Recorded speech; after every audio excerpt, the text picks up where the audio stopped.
Welcome back to Beat the Odds, a Business Wealth podcast. Trevor, good to be back in the office. I didn't know I'd be coming back to a new world order. I thought I'd be coming back to the old Canada, but I'm back from the UAE, back from Abu Dhabi and Dubai, and here we are in the new world order. Yeah, things change a lot when you're gone, man. Whether there's always a new distraction, always a new headline to get people in an uproar. And today it's, Carney is inviting the new world order, setting up Canada for the new world order. As he says it. So I want to drill into it first. First, I want to see what was actually said, because sometimes you hear things in the headlines and it can be taken out of context or something said differently. And I want to see what was actually said. We're going to take some time, what was actually said, and then when I actually look at the reports and what they claimed was the trade deal, the partnership, right? And then I want to, provide some narrative. We're going to do some math, because sometimes I think that maybe they don't do enough math, because, this is the same government who said, we're going to have a $40 billion deficit, and then it ended up being $60 billion deficit without any notice. They missed it by 50%. So I think there might be some flaws in the math that we're looking at here too. But I think it's important to actually get, the relevant statements in context. So I'm sure people have seen the headlines, but they were a little too quick for my liking. So I wanted to go back and kind of fact check and see it a little more. Yeah, absolutely. I mean, you're right when you say, I don't think the government, did the math. I don't think they ever do the math. Like, really, honestly, they just come up with numbers out of thin air, estimations back in the napkin at best. And they come up with these announcements because they sound like really good announcements. But as you and I have learned and seen over the last, several episodes and years, that nothing really happens. Nothing. Yeah. Look at all the projects that are shovel ready that have been on the books for a decade, and nothing has happened. All with these any governments, prime ministers and premiers and presidents, and they're all announcing trade deals, but their government doesn't actually produce anything. So who are they? What exactly are they trading? Tax auditors or something from the tax department? Like what exactly are they trading? But let's look through it. Let's take some time to actually understand what was said, because I had to go back and find this, which I often do. It kind of maybe it delays us a little bit from starting, because we were said that Carney said this. Like, well, I want to go back and see it. When did he actually say that? Did he actually say that? Right? Let's test it. So first clip, we're going to go. This is from the leaders' debate. So this is the leaders' debate that we had before the election, April 17th, 2025. All right, let's do it. Let's see what Carney actually said when he was asked, what's the biggest security threat to Canada? To the 10 seconds. Mr. Carney? Well, we're in a security section. I think we didn't have a chance to talk about anything internationally. I think the biggest security threat to Canada is China.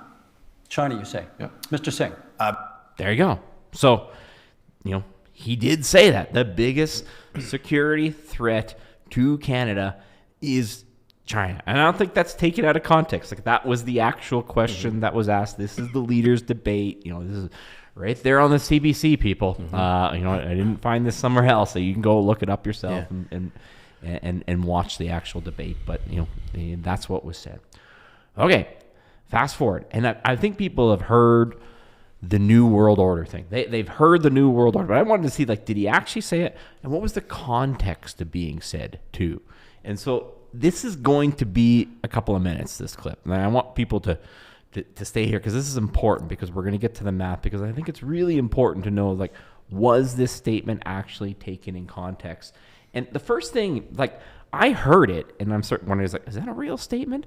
I didn't know they're sitting right across from the Chinese officials when he said that, because they just focus in on China. But if you watch the clip, it's they're all sat around the boardroom table here. So I'm going to show that after the Chinese officials stop speaking, and let's listen to actually what Mark Carney said, the preamble leading up to the New World Order. All right, let's do it. Use of shared interest and do so in a frank manner. Thank you.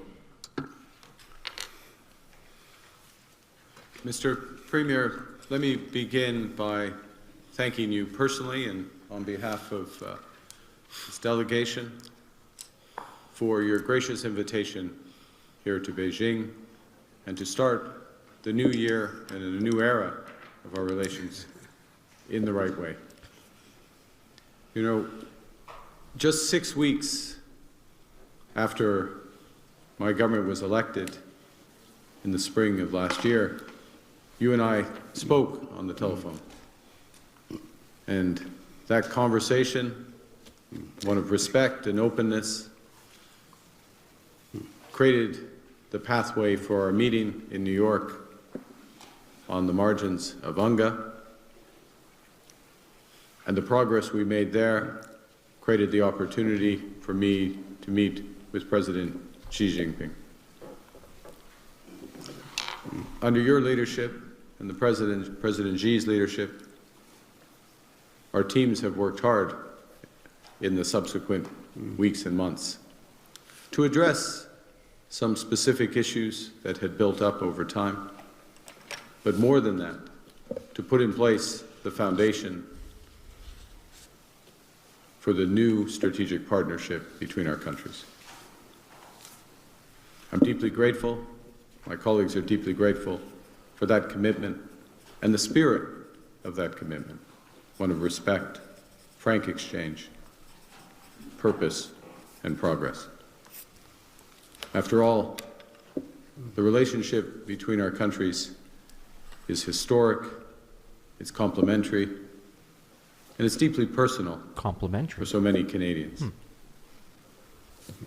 C'est une relation façonnée par des générations de familles canadiennes, d'entrepreneurs et de bâtisseurs, dont les ambitions les ont portés de part à l'autre du Pacifique. As you mentioned, mine is the first visit of a Canadian Prime Minister to China in nearly a decade. The world has changed much since that last visit.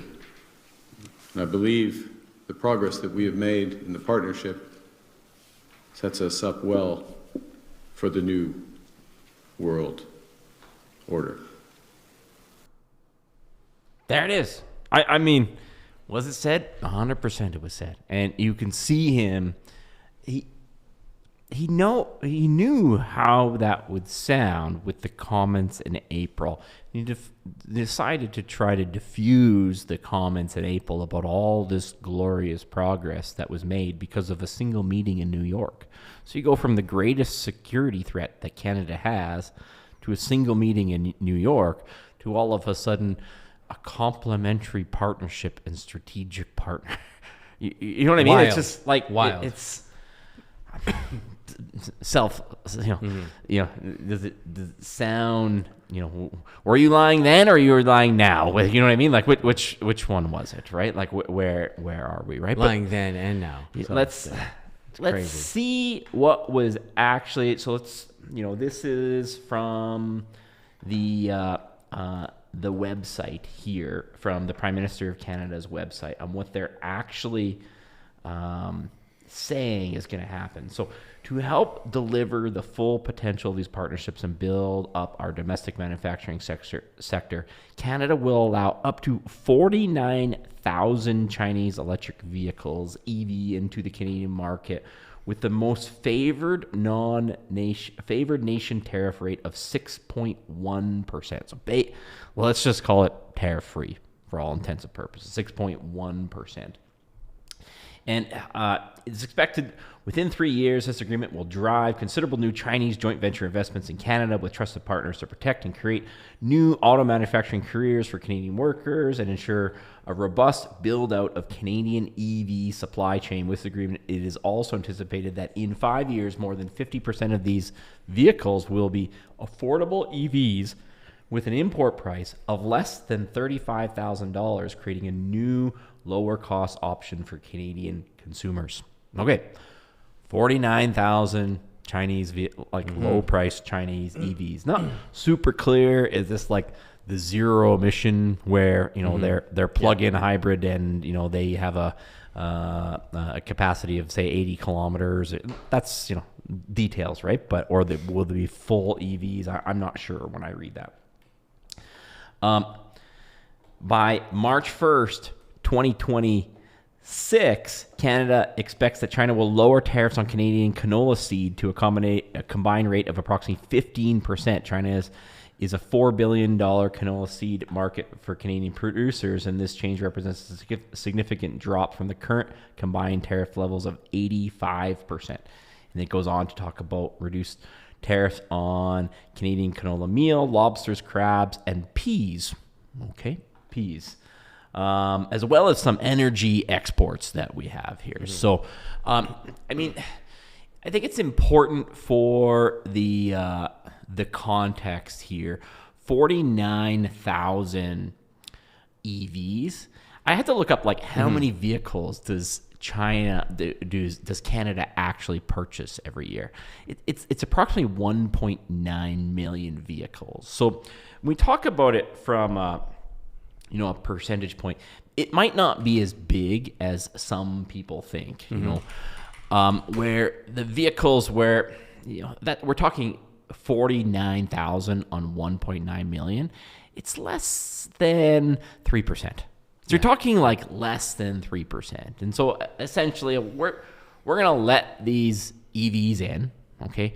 And you're going to take the ban off of our canola oil, which was placed because China thinks that we were dumping our canola oil. So dumping means, basically government subsidized product being dumped into the Chinese market at lower than market rates, right? And I mean, I'm not sure that they were being disingenuous about that. Right. I'm not sure they didn't have a legitimate concern that was actually happening. One thing I know about Chinese people is they can do math, like really well. And they probably saw right through that. So, I mean, if there's anything that I can, give to the Chinese people is math. Like they can do the math and they understand what's going on. So where are we at now? Yeah. So, I mean, but it goes on to say like what they expect this to happen. Together, these results will help unlock nearly $3 billion in export orders for Canadian workers and businesses as they realize the full potential massive Chinese market for $1.4 billion. Finally, to build on this momentum, Canada set an ambitious goal to increase exports by China by 50%. 50%. They're going to increase the exports to China by 50%. Sounds like a lot. That's a lot. So how much is it? So it's essentially, we're going to let in a small amount of EVs. It's not as big as maybe people are letting on that they're going to flood the market with Chinese EVs. But I think it has a more strategic benefit than maybe people understand, even though it's a small percentage. And they're essentially going to take the ban off of canola, and they're going to buy some of our oil. This is what's happening. Okay, 50%. Can we do 50%? So we start looking it up. Our largest trading partner is the United States at 77% of our exports. So we export approximately $764 billion. It reports the number here in Canadian dollars, but I'm talking Canadian. So this reports in US dollars here, but I'm talking Canadian dollars. Okay, and we export 3.9% to China. So essentially, we export about $30 billion CAD to China. Okay, so if we're going to increase it by 50%, we have to export another $15 billion. Okay, so let's start.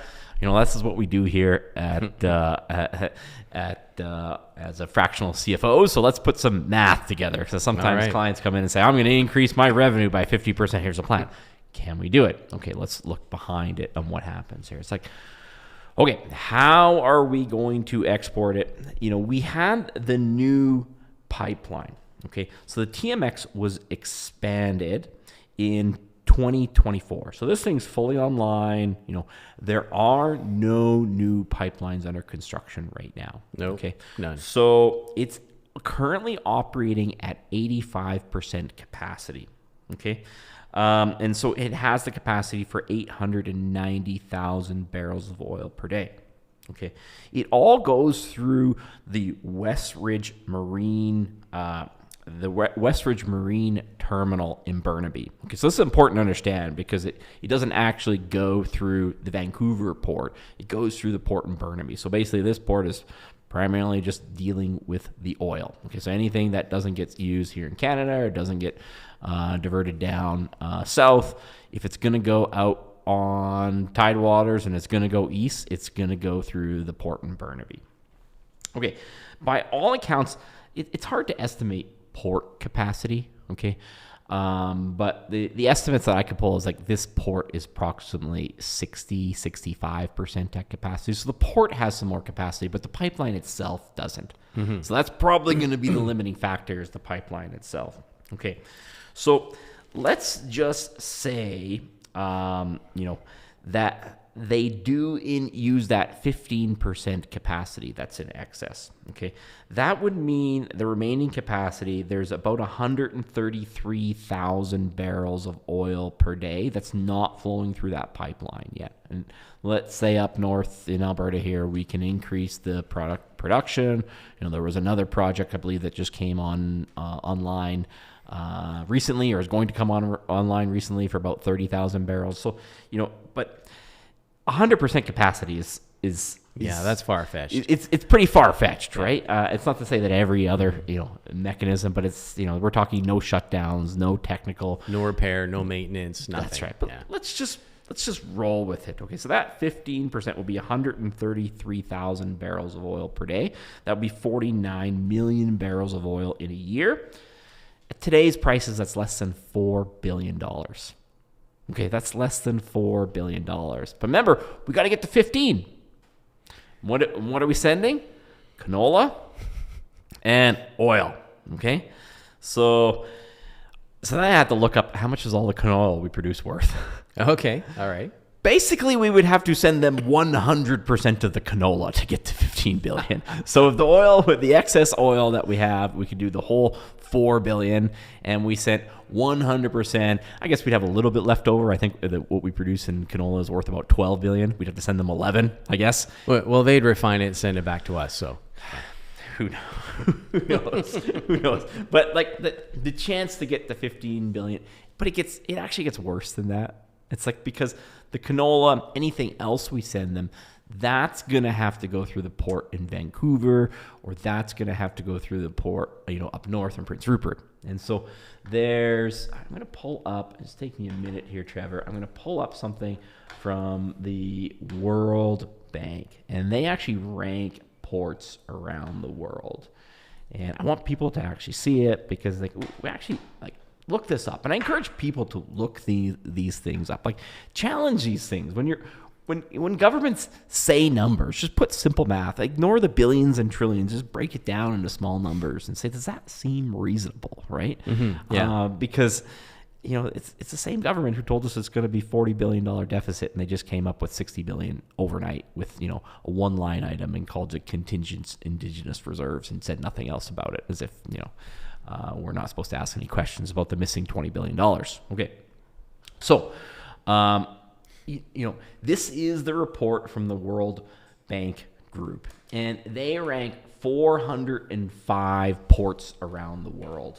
Okay, and you can find this report online, and it ranks the individual reports, and we're going to look at the Vancouver port. And this is not just capacity, it's not just the amount, it's the cost, it's the efficiency, it's the reliability. Okay, they're ranking on a number of factors.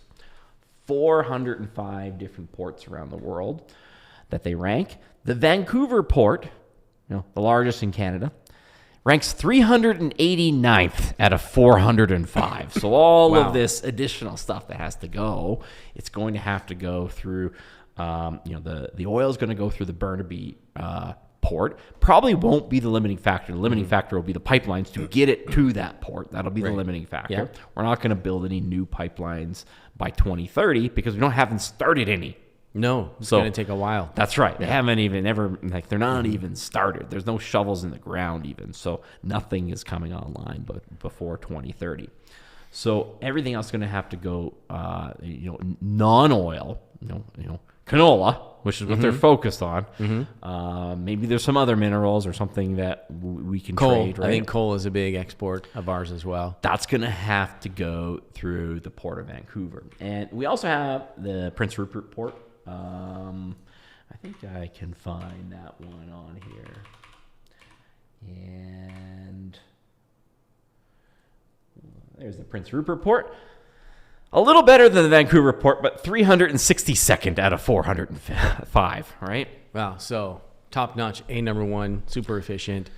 Imagine that those union run controlled ports are not operating at maximum efficiency. So I can't tell you that this can't mathematically could happen. I can't tell you that we couldn't increase our exports to China by $15 billion by 2030. It's the same way as I can't tell you you wouldn't win the lottery. Like, you could win the lottery. It is possible. It just seems a very low probability between the constraints that are our pipelines to get the oil to Tidewaters, between the actual amount of canola that China could that we have and China could possibly need, and the inefficient shipping system. So we haven't, we export 77% of our exports is designed to go to the U.S. We've ignored these ports. Okay, you look at other countries around the world that have actually increased their exports. They didn't just go and shake hands on trade deals. They actually increase the infrastructure first. So they actually build out the ports first. Yeah, I was just going to bring that up. I'm like, this is something that should have started 20 years ago. They build the ports. They build the pipelines. They invest in the companies that can actually export this sometimes, and then they have those companies actually go and sign real deals for real products, not hypothetical products that could happen, right? So I would say the likelihood that we're going to get $15 billion of extra exports to China by 2030 is very, very, very low. Well, right? And let's not ignore the elephant in the room. Look at the document there. So let's say we increase the capacity 3.9% they're doing now, increase that 50%. Okay, look at the United States, 77% currently right now. There's no way we're going to be able to overcome that with any trade deal with China or anybody else. That's right. Even if it was, let's say it's something more realistic. Let's say it's, 5 billion or 10 billion or something like that, that we can increase trade with China. It's probably just a, best case scenario. It's just a wash with what we potentially lose on the U.S. side, right? Yeah, going from 700 billion. Yeah. I mean, the math ain't mathin'. And, it seems like all the Western nations for the last decade or more have not invested in infrastructure, not invested in any advancing of that, because, we have to make sure we're green and we're saving the planet, while other places in different jurisdictions can go ahead and really ramp up their production, ramp up their infrastructure, ramp up all of this. It almost seems like it's intentional hamstringing, but that's just me. Yeah, and so while they're signing the deal, then to be antagonistic and say that this is the new world order, like that's just directly derived at Trump, as if Trump can't run these numbers and say, okay, great, like you found, you're going to sell another $5 billion of oil and canola to China, great, and you're going to let in some EVs. I actually think putting in those EVs is it's going to be problematic. And it's not because the number of vehicles is so high. I just think people are going to be shocked when they find out the quality of those vehicles for $35,000. I think they're going to be shocked at what can be built for $35,000 when it's built by a country who's invested very heavily in robotics and manufacturing. I think I've seen some of those videos for the luxury cars. They're testing the suspension systems, and I think it's almost like a poison pill. Once people see them, their expectations are going to change. It's just the fact that they're getting a foothold, I think, is it's like they got the display in the mall, right? Ultimately, they're just trying to increase the demand and the desire for it, because less than 3% of your vehicles coming from China, it seems like a nothing burger. Once you realize that those vehicles are they're a different breed, and you might see that. I think a lot of people are going to find out that the vehicles that we have for $35,000, if you can find any, aren't as good. Aren't as good, right? Yeah, because you look at different videos online and these larger cities, like Beijing and other large cities, Hong Kong and whatnot, they're pretty advanced in their technology and, what they've done. I'm not by any means, praising the CCP, but at the same time, like their technology is pretty dang good. Yeah, we've been offshoring manufacturing for Yeah. decades. So, why would we expect that our auto manufacturing is far superior when all of our other manufacturing is behind? Yeah, you can't not invest in manufacturing and not invest in businesses to give them the ability to buy more plant, equipment, products, materials in order to expand their production and their manufacturing facilities, and yet think we're going to be any advanced of any technology than China and someone who's investing heavily in it. It's absurd. Yeah. Absurd. So ultimately, this deal is small. It's a bit of a shot across the bow at Trump, but I think structurally, people might think it's like, oh, China's going to be this large trading partner. It's like, no, the math, even the improbable math that they're giving is not very much. 15 even if they do increase exports by China by $15 billion, which seems improbable if not impossible, it's not enough. It's not enough to really be a plan, although it's delivered as if it's a plan, right? And even if you add them all together, like the trade missions that they've done through the Philippines and Korea and Thailand, it's not enough, right? And even if they found the demand, we don't have the ability to ship out these products. We don't have the ability to ship out the oil. We don't have the ability to ship out the minerals. It's like we just don't have the ports to deliver it, right? And the honest thing would be to say is like, well, there's no way to actually fix that in my term here. You know what I mean? Yeah. My term will expire before I can complete these investments, before we actually start working on a plan. The plan would be, it's not something you're going to do in 2 years or even 4 years. It's something that's going to take 10 years or more, right? And so then it becomes, what is the plan? How does this affect? It's like, well, I would suggest there is no new world order, people. Like there is, although it sounds great, it sounds nefarious, it's a good headline. It's like, do I believe there's a new world order? It's like, no, there's a new minor customer coming. Like it's a minor deal with a small customer in basically a one customer business. And what is the plan? The plan has it's been since 2007. The plan is to print more fake money and try to paper over the problems with more fake money. That's what it is.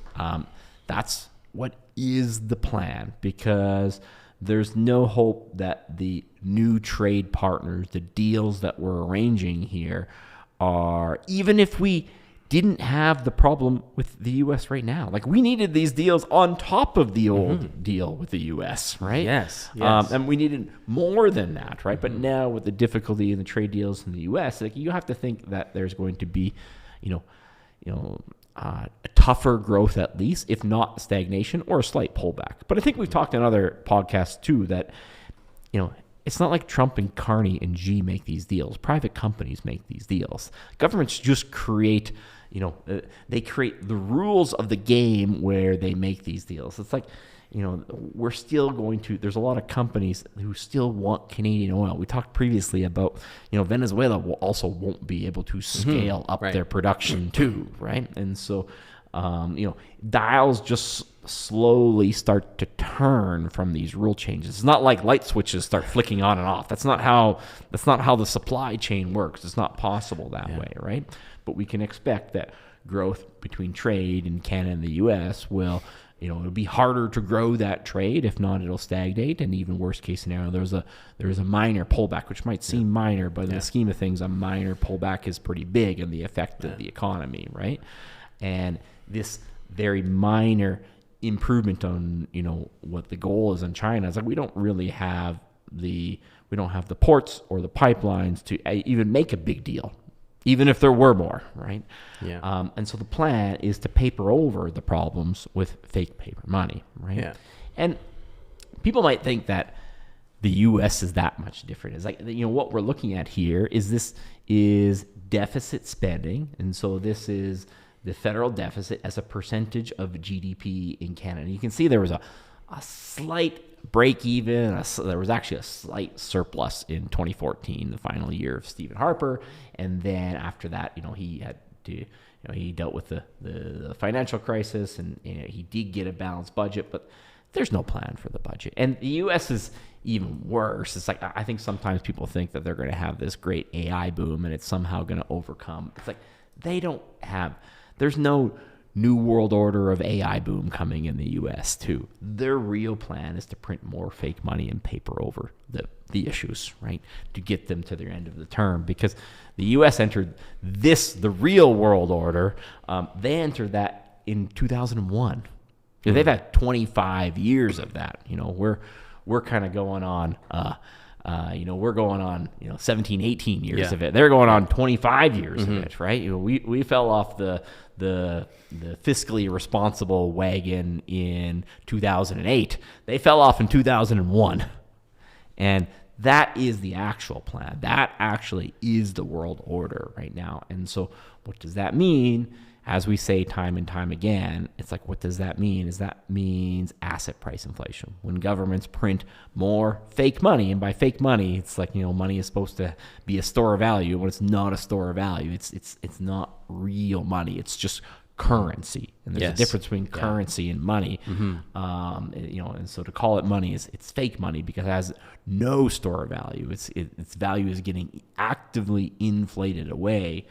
What that ends up is when those new dollars come into existence, they end up in the hands of the people who already own most of the assets disproportionately, and a disproportionate amount of that new money, whether you distribute it to poor people originally or not, is going to end up in asset price inflation. Because even if you distribute it, as we saw during COVID, when people got stimulus checks, they go out and they buy financial assets, or they spend it at the companies who are owned by the people who already own all the assets. So it doesn't matter how you do it. When you print fake money, it's like, although they feel good temporarily, it ends in asset price inflation. Okay. And so it ends in the appreciation of real estate. It ends in the appreciation of the stock market. It ends in the appreciation of gold or Bitcoin. They won't all be the same.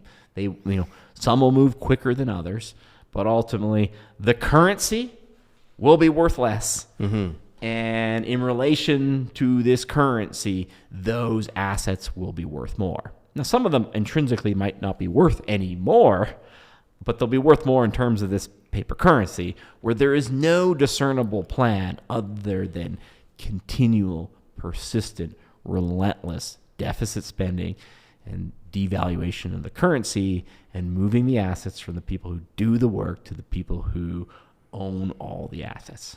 Yeah, and I guess the biggest takeaway from here is, guys, don't believe the headlines, because there are no real mechanisms for Canada or any other country to immediately change from their largest trading partner to somebody else overnight. We can see this on the micro scale. We've seen businesses who had one sole source contract 100%. that, they were relying on it for years, and then overnight that contract was gone. Right. And then, like a small business, that might take us 1, 2, 3 years to pivot away from that. Yes. We're talking about a country on a global scale. It's like, they can't, that's not how it works. Like, it was a bad position. It's, years, if not decades of poor planning to get us into this. And it will take years and decades to get out of that. And really, as you can see, we haven't even started the process. No. Because we haven't even started to build the pipelines or improve the ports that are really not functioning well. Well, there's been lots of announcements. Lots of announcements. Lots of announcements, right? Nothing is happening. Lots of announcements. That's, one of the biggest pet peeves I have with Canadian people is they believe that an announcement equals something is done. And that is the furthest thing from the truth. An announcement is just an announcement. It's just they tell you what they want you to hear. That's so right. That you continue to vote for them and think that they're on your side. And that is, they're lying to you. He didn't even sell it well. At least Trump sells it well. Billions and billions and billions. Billions and billions and yeah, exactly. But they're just announcements, people. Like, they're just announcements, right? It's not like two companies and one company has a purchase order. It's just hypothetical things that could happen if all the stars align. It's like it's like we could ship another $15 billion to China. We're going to ship 100% of our canola. Those pipelines will run at 100% capacity. There'll be no shutdowns. There'll be no maintenance. Like, it could happen, right? Like, that's Yes. I'm going to wave my magic wand, That's right. and a pile of gold is going to appear on this table. Oh, that didn't happen. I announced it, though. Some people might be scared of the New World Order. It's like I call the bluff. There was no New World Order. The New World Order for Canada started in 2008 when we just started this relentless run of deficit spending, and the U.S. it's the same thing. They've had the relentless run of deficit spending since 2001. Right? That was the real New World Order, and that is actually more scary than trying to export a couple $2 billion more to China. Like, that's that in proportion. Like, they're both. I understand why people are nervous about both, but in proportion, I'm more worried about this new world, order that happened in 2008, and no discernible plan to stop it. Yeah, inflation is the most nefarious tax on people. That's right. Because it's silent, it's not really announced, it just happens, and everything just gets more expensive. Your dollar is diluted, and your spending power is reduced. It is the most insidious tax that's not called a tax in our entire system. The whole fiat, Fugazi money scenario. That's right. So we've got some people. The chat's kind of on fire. Yeah, what have we got? What have we got man, here? let's see. Hang on. All right, chat. If Canadians want to live the green fairy tale, they can recreate Gilligan's Island. Gilligan's Island. Okay. All right. Everything handmade with bamboo sticks. We want truth and affordability. Free Alberta. All right. Sean, hey, Josh, what's your view on people who say AI is going to take over every job by 2030? Doesn't seem likely given the budget numbers you showed, plus the rate of AI adoption. Yeah, I mean, I think AI is going to it's going to have a material downward pressure on the labor market. I just don't think it's like the light switch. Like, people just think it's like, I mean, how many of how many of the viewers out there have talked to an AI automated system and they can't recognize basic words when you're trying to talk to a human being, right? Like, they're good and they're getting better. I think a lot of people overestimate how much better and how quickly they're improving, because the rate of commercial availability has increased a lot. We have ChatGPT, but these tools have always existed. We just didn't have them commercially available. Not always have existed, but they've existed for a long time. Yeah. So the commercial availability of these tools is increasing at a faster rate than the functionality of these tools, right?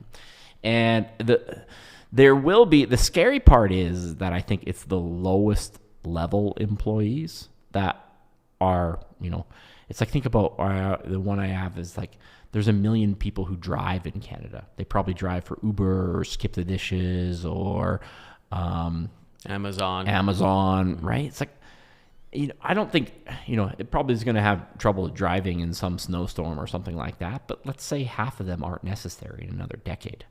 Okay, some of them will figure out what to do, and some of them will expect some sort of social support. So I think we've kind of made that problem worse than it needed to be, because we've imported a lot of people to a lot of low-skilled jobs, and simultaneously we promised them a social safety net, but we've compounded the difficulty in that problem. If you're importing the best and the brightest, not just the people who are doing low-level jobs, they'll find something better to do value add, right? But it's going to be tougher for people at the lower end of the skill set. It's like, I just look at, what if you're an accountant, or what if you're a lawyer? A good accountant's going to be more productive. A good lawyer is going to be more productive. The junior lawyer who wasn't a very good lawyer might be totally unnecessary, right? But below that, it's like, what about the people in the call center who were just repeating a script, or the people who were just driving the exact directions that it showed on the GPS, right? It's like, Problematic, mostly because we've exacerbated that because we've imported a lot of low-skilled workers and promised them a social safety net that we can't afford. We can't afford the current social safety net. So that's a problem. So I think it's going to displace a lot of workers, but just not the amounts that people think 50% of the jobs are going to disappear. No, but even if 2, 3, 4, 5% of the jobs disappear, that's a big. It's a lot. That's a big number. Yeah. And if you compound it by the fact that you're going to put them all in some sort of government support when we're already broke, that's the problem. Print that money. Okay, so next one on the list here we've got is with so many changing dynamics in the world, I'm curious if you think this gold rally still has legs, central banks de-dollarizing via gold. Yeah, I think gold will continue to go up. Like, are we due for a pullback? I mean, maybe. I just think gold will be higher 10 years from now than it is today. And that's, it's the same way I think real estate will be higher 10 years from now than it is today. Because of the currency, right? I think real estate is probably the most challenging, because it's the, with governments that are increasingly broke, it's the easiest to tax, and all three layers of government, the federal government, the provincial government, the municipal government, they all have their hand out on real estate, and they can tax it not just by taxation, but through regulations. So I think, could you have some volatility in gold? We shouldn't have had this much volatility in gold. Could you have a pullback? 100% you could have a pullback. Will gold be higher 10 years from now than it is today? I think so. Almost guaranteed. Yeah, right? Yeah. Okay, let's look at the next one here. We've got, my understanding is the trade does not include canola oil, just meal, and it only lasts for a year, whereas the EV exposure is for years. I believe, they didn't specifically, I think there's... correct that the canola oil wasn't specifically mentioned, but it also wasn't specifically said no either. So, yeah. I'm not sure what this says. Here's another question. Is the U.S. and Greenland situation all smoke and mirrors, or is there merit to it this time around? What are your thoughts? I don't know. It seems like from Norway that they kind of, talked about further discussions on the price. I don't know if that's a negotiation tactic or what, right? I do think it's kind of the same thing. Like, is that going to have a material impact on the economy in the short term? Like, there's nothing up there right now, right? And so is it a valuable piece of land in the next 10, 20, 30, 50, 100 years? For sure. Is it going to do anything in the next I don't think it does anything material in the next 10 years. It's a cost center in the next 10 years before it really starts to be productive. Yeah, exactly. I mean, the only thing that any country can do, or even NATO, is set up military bases to set up a protection channel in the Northern Corridor. It'll take decades to get any exploration, mining, infrastructure. Because, I mean, like, what's the population in Greenland? Like 5? Like, it's very low. Like, very, very small amount of people there. Yeah. And not really much industry to speak of, but it's just, So I think, like, long term, I think the path, you're going to see more countries that kind of, whether it's the EU scenario where they willingly team up together, or someone annexes someone else, or someone, return to some form of imperialism, like, kind of the one world government, or at least two world governments, maybe they're heading towards. Like, they're going to be a gravitational pull towards that. If I was betting, does Trump buy Greenland in, by the end of his term? Tough.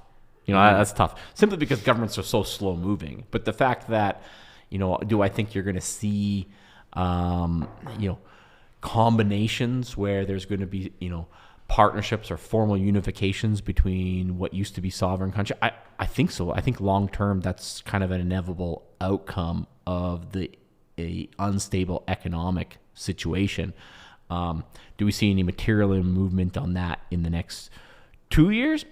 I don't think so.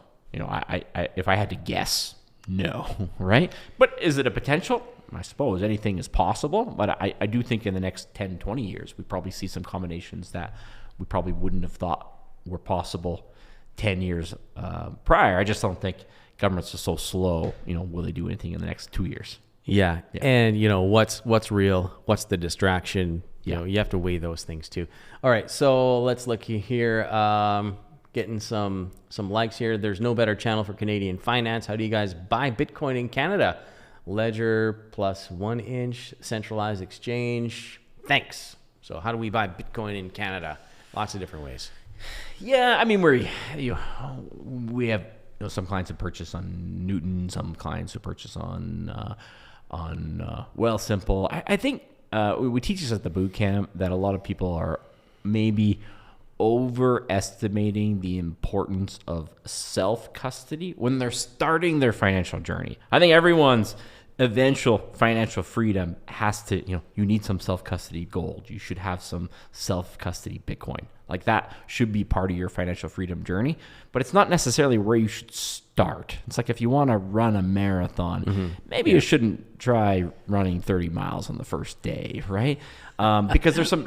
Oh, you can try. Yeah, there's some difficulties on doing it. Like people, they're buying self-custody Bitcoin or gold, but they haven't maximized their TFSA first. And you can get the exposure through an ETF in your TFSA, and then you could actually get leverage on that, which is more difficult or risky to do by trying to get that with any sort of self-custody, any sort of physical Bitcoin, if you will, right? And so I don't think it matters that much where you buy it from. I do think it matters once you have, once you're in the position that you should start buying physical Bitcoin, how you custody it. I think people don't think the redundancy through, whether you use a ledger or whether you use a Trezor, like that might be the secondary thing. It's just like, where do you have those devices? Where did you store them? Where is your seed phrase? Is your seed phrase in one place, right? Are you a minute away from a $5 wrench attack? Like I would never keep any Bitcoin, access to any significant Bitcoin in my house, in the office, right? I'm very public about that, right? Like there's no chance. And do you have a single point of failure? Like if you have your seed phrase in one physical location, that's a problem, right? Because that, you get it wrong on the ledger 3 times, that thing erases, but someone gets a hold of your seed phrase. And so I'm not sure it's as important to, so first of all, it's like, are you at the point where you should start thinking about these things? And we help, guide our family office clients through this because people need to, spend some significant time in this area. So the first step is like, am I at a point where I'm just adding extra complexity when I should focus on the simplicity where I can just get the price exposure through an ETF and get access to better leverage because I'm getting it through an ETF?